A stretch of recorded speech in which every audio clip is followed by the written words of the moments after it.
3 key truths about your business growth. Hey, it's Heather Chauvin, wife, mother of 3 boys, former social worker, dreamer, recovering rescuer, stage 4 cancer survivor. I started my motherhood journey when I was 18. I was single and living off government assistance. Beyond all of these titles and labels, I'm a human being, just like you, attempting to navigate it all while feeling good. My goal on this podcast is to show you that you can live an energized, sustainable life both at home and in your work. On this show, I attempt to keep it real with stories, interviews, and random thoughts. This is not a business or career podcast, and it's not a parenting podcast. It's both and so much more. You will laugh, you will cry, and maybe even get a little frustrated with the truth you've been hiding from yourself. I believe all human behavior is a language, whether it's through your child's behavior, your health, or a relationship. And when we learn to listen instead of react, we begin to understand what it truly means to feel alive and in control. If you haven't already, go grab a copy of my book, Dying to Be a Good Mother. You can purchase it wherever books are sold online. And if you're interested in how to integrate this work into your life and get quicker results, you can learn more about my mastery and mastery business coaching experiences at heatherchauvin.com/work with me. Heather Chauvin, CHAUVIN.com/work with me. And you have a personal question or a topic you'd like me to answer on this podcast, then text me 313-710-5199. 313-710-5199. All right, let's change your life. Let's dig in.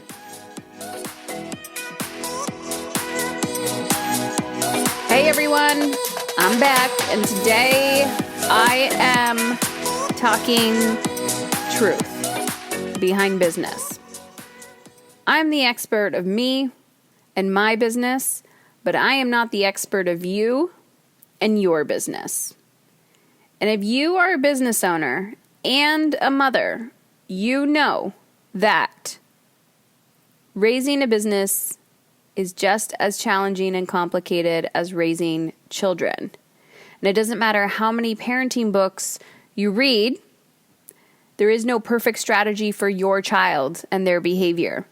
And it doesn't matter how many business books you read, there is no perfect strategy for your business, the climate, and what is occurring. So in the next few weeks, every week I'm going to kind of reveal a truth to you. And today we're talking about all the shoulding that you're doing in your business, and how sometimes we're shoulding our business to the ground, and how it's actually a symptom to a deeper emotion. So I'm going to tell you a story today about shoulding. Right? The shouldings are, I should do this, I should do that. We're shoulding all over ourselves. And we do this in other areas of our life too, where we think we need to do something one way and we keep doing it that way because somebody told us to do that. Maybe we have lack of confidence. And it's okay. Sometimes you have to start things and you have to test them a little bit, and then you reevaluate and say, hey, that didn't work, or it doesn't feel good to me, and you let it go. But a lot of times what I find with people is, especially in the online space, and when I say online space, I don't mean people who run a practically solely online business like I do. It could be people who have traditional business models who use online technology.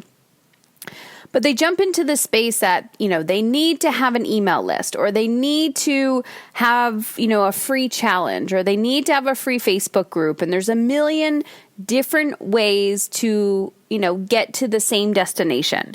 Just like when you're putting coordinates in your GPS, the final location that you want to go, and there's 5 different routes to get there. Some take a little bit less time. Some, are the more scenic routes, and you get to choose which one. And you also get to start on one path and then course correct and take another path. So one of the recent stories I want to tell you about shitting all over your business is I've been in business for, 10 years. And oftentimes we want, we want the perfect toolkit. We want somebody to tell us exactly what we need to do. And then we just take that action, and then we can blame the other person for why it didn't work. But in reality, when you are co-creating anything with a mentor, with, a business advisor, anything, a course that you bought, somebody giving you their perfect blueprint, that's the blueprint of what worked for them. And I'm telling you right now, it wasn't perfect while they were implementing it. So you have to be able to step into this mindset of, pivoting quickly.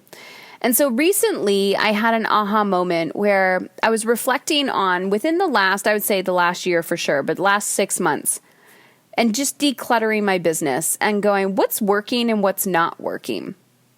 And what is working might actually be working for other people, but it's not working for me. And I love podcasting. I love doing video. I love speaking. And I hate writing, believe it or not. I'm not a fan of writing emails. And so I typically outsource that. And, so that's not going to be my big marketing strategy. My big marketing strategy is not going to be through my email. I can still, get an email subscriber list, but it doesn't have to be my end all be all. And then for other people, they might, be the complete opposite, where they love the written word and, speaking terrifies them. And then again, I hear from people all the time that, I don't want to use social media, or I love social media. And I'm like, listen, you don't even have to have a social media presence to run a wildly successful business, but you're going to have other skills. Everything is skills. But oftentimes when we're shitting all over ourselves, we are putting so much energy out in specific, actions or tasks in our business that are draining our time and our energy and our resources, and it's not even effective. Like there's no direct ROI. And if there's no direct ROI, why do you keep doing it? Right? It's the same with our time and our energy. We have to constantly stop and reassess and say, hey, like, where did I spend my time today? Where did I put my time this week? And was there an ROI? Did it get me closer to my bigger vision? Was there a financial goal, but was there even a momentum goal, in that action that you invested in your time?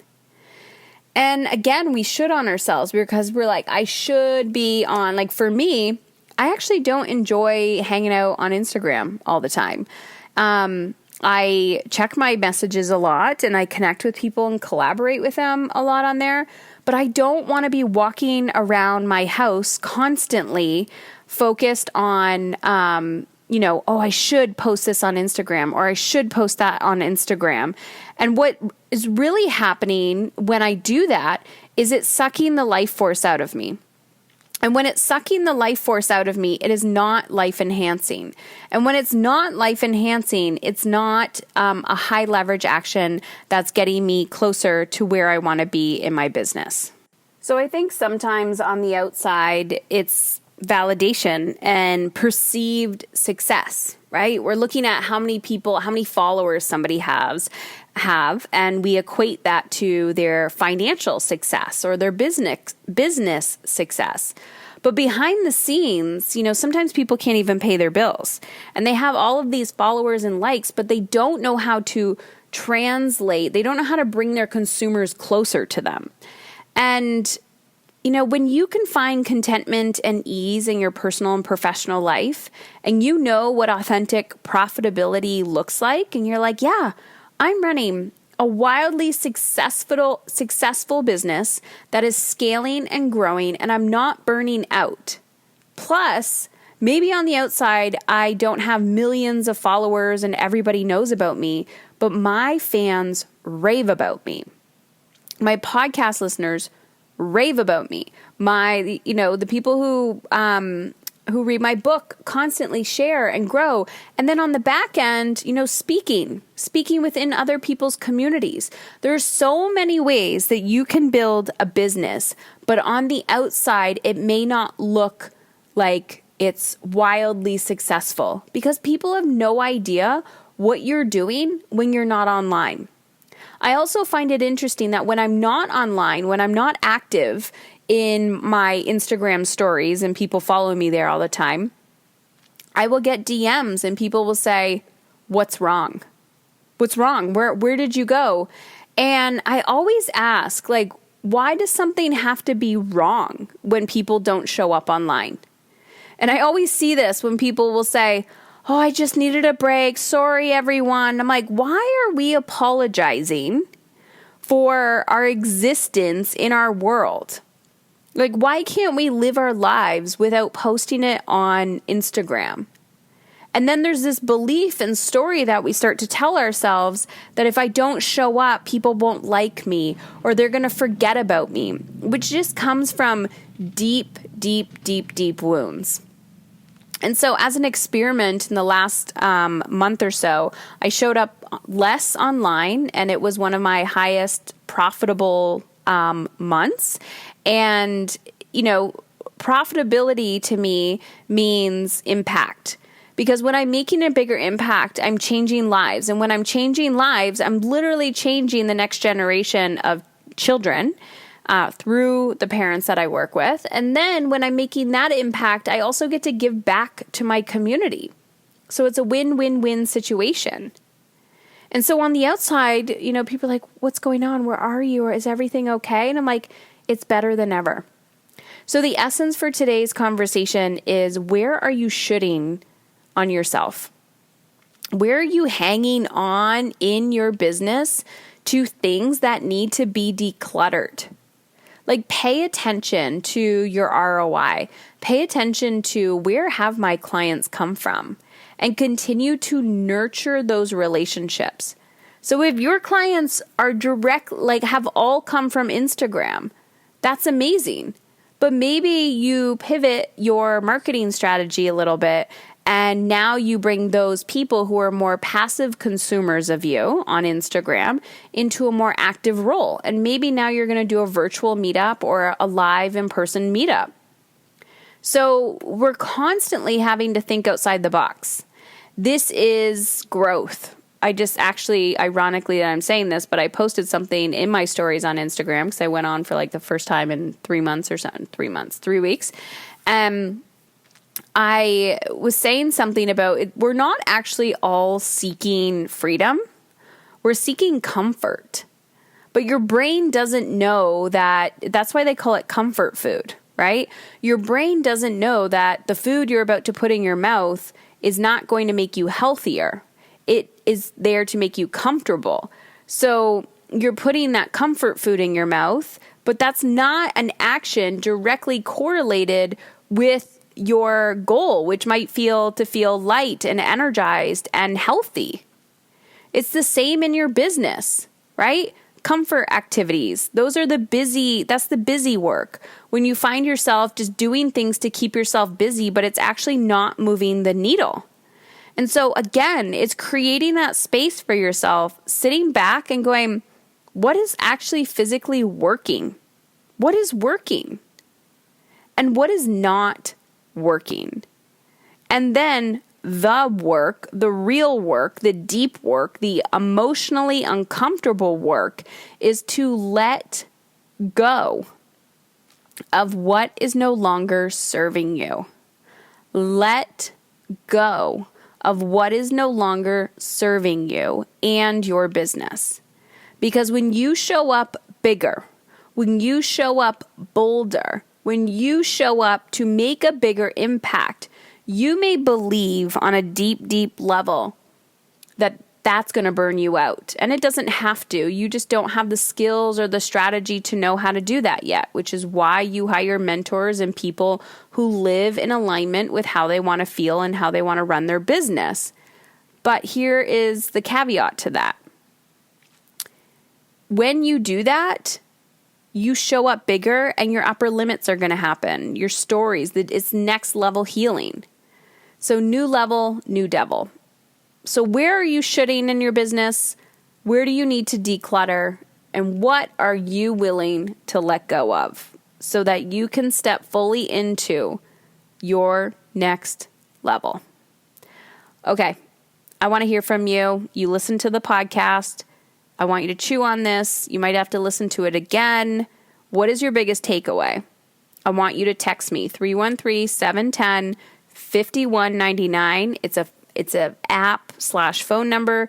It's an American phone number that I use for this community only. So I want to hear from you. 313-710-5199.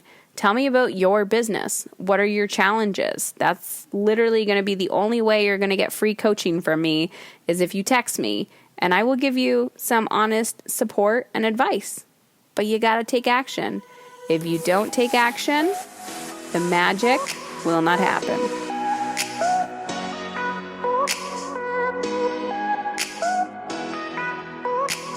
Well, that's it. And I wanted to thank you for listening today because I truly believe you are exactly where you need to be.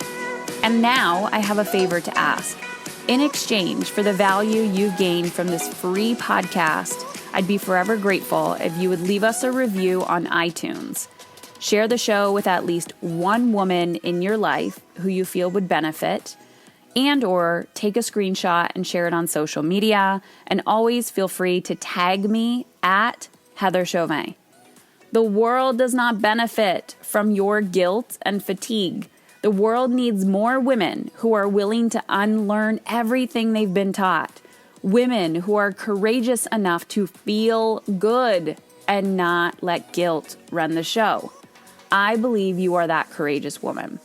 To see if my community and coaching is the right fit for you and your big vision, the relationships you desire, the money, time, energy that you know deep down you are capable of creating, then head on over to heatherchauvin.com/work with me.